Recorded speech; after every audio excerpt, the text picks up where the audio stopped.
आज आप सामने आए हैं। बहुत सारे दिन से लोग आपको तलाश रहे थे कि पेट्रोल डीजल के प्राइस पर पेट्रोलियम मंत्री से सवाल पूछा जाए।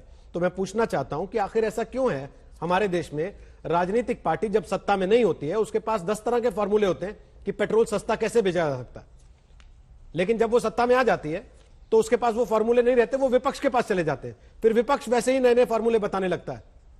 क्यों होता है ऐसा?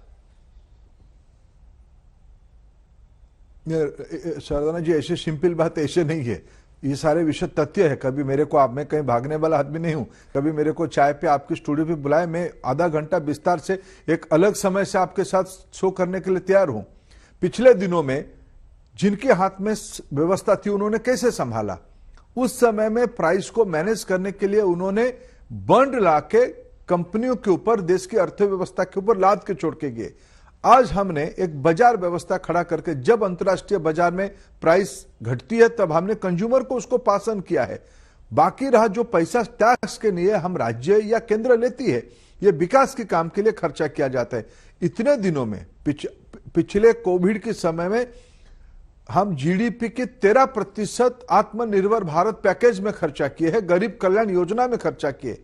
हम बड़े प्रामाणिकता के साथ कहते हैं हम जेब में पैसा नहीं रखे हैं। आखिर देश के गरीबों को अन्न देना चाहिए कि नहीं चाहिए, उनकी स्वास्थ्य सेवा की चिंता करनी चाहिए कि नहीं चाहिए।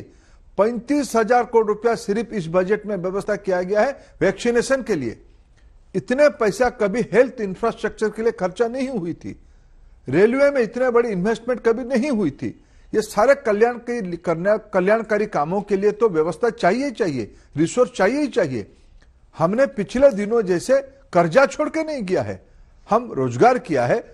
उसकी सबसे ज्यादा पैसा हमने कंज्यूमर को दिया है, बाकी बचत टैक्स की पैसा हमने कल्याणकारी कामों में लगाई है। सर, एक डेटा कहता है कि कोरोना काल में 12 करोड़ रोजगार गए हैं या फिर लोगों की सैलरीज में कटौती हुई है। दूसरी बड़ी चीज यह है कि आज की तारीख में क्या सरकार के सामने कमाई के दो ही रास्ते हैं? एक, पेट्रोल डीजल पे टैक्सेशन, पेट्रोल डीजल से होने वाली कमाई, या फिर विनिवेश, जिसको लेकर आज सरकार की आलोचना हो रही है कि सरकार सब कुछ बेच देना चाहती है। ऐसा नहीं, इन दिनों में जीएसटी बढ़ी है, इन दिनों में लोगों करदाताओं की संख्या बढ़ी है। जब व्यवस्था बनाया जाता है लोग ईमानदारी से टैक्स देना भी चाहते हैं। ये ऐसा नहीं है। आज आप स्टैटिस्टिक्स, इसको भी इस बजट में कहा गया, इसको भी आपके सामने है।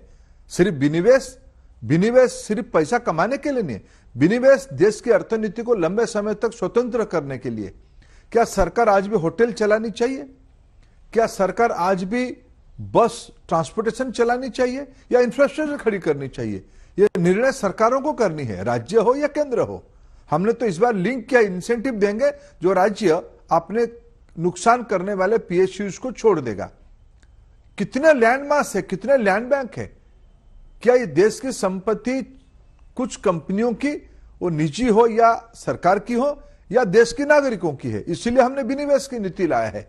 विनिवेश पैसा लाने के लिए सिर्फ नहीं, विनिवेश व्यवसाय को लंबे समय तक चलाने के लिए। मैं आपको सामने दो उदाहरण दूंगा। आज टेलीफोन सेवा में प्रतियोगिता होने के कारण सरकारी कंपनी भी है, निजी कंपनी है, ग्राहकों को फायदा हो रही है।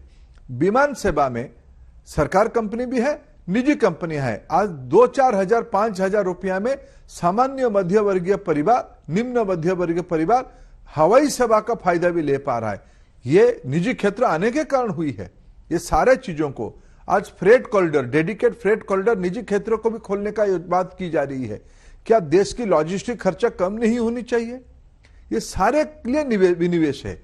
बाकी सरकार की आमदनी कई सोर्स में है। मैंने आपको तो कहा इन दिनों में जीएसटी भी बढ़ी है। लेकिन कृषि सुधार आपने किए, उसी को लेकर इतना विरोध हो रहा है। जब आप विनिवेश के लिए आगे बढ़ेंगे, आपके अपने मंत्रालय में बीपीसीएल को लेकर विनिवेश की प्लानिंग चल रही है, क्या उसका विरोध नहीं होगा? क्या उसके खिलाफ लोग खड़े नहीं होंगे? क्या उसके खिलाफ धरना प्रदर्शन नहीं होने लगेगा? देखो रोहित जी, प्रजातंत्र में आलोचना, विरोध, असहमति स्वाभाविक है।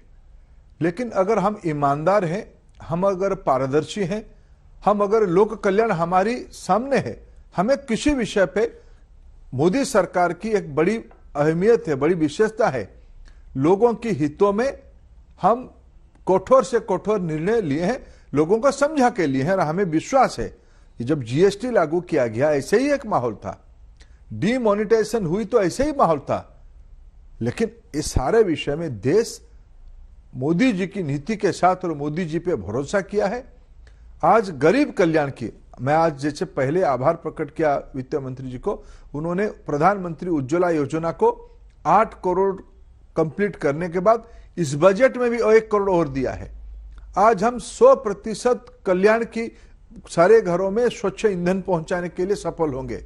सारे लोगों को घर, सारे लोगों को बिजली, सारे लोगों को चूल्हा, सारे लोगों के घर में टॉयलेट, नल में पानी, ये यूनिवर्सल स्कीम बन रहा है। प्रधानमंत्री आयुष्मान भारत योजना, ये सारी यूनिवर्सल हेल्थ केयर सिस्टम बन रहा है, चंद लोगों के लिए नहीं, सारे लोगों के लिए। इसी विश्वास के साथ देश हमारे साथ चल रहा है। बहुत बहुत शुक्रिया धर्मेंद्र प्रधान जी, आज तक पर आने के लिए और दर्शकों के सामने अपनी बात रखने के लिए, देश के लोगों को यह बताने के लिए कि क्यों यह बजट भविष्य की तरफ देखने वाला है, क्यों यह बजट कोरोना की चुनौतियों से निपटने के बाद देश की अर्थव्यवस्था को वापस पटरी पर लाने की तैयारी वाला है।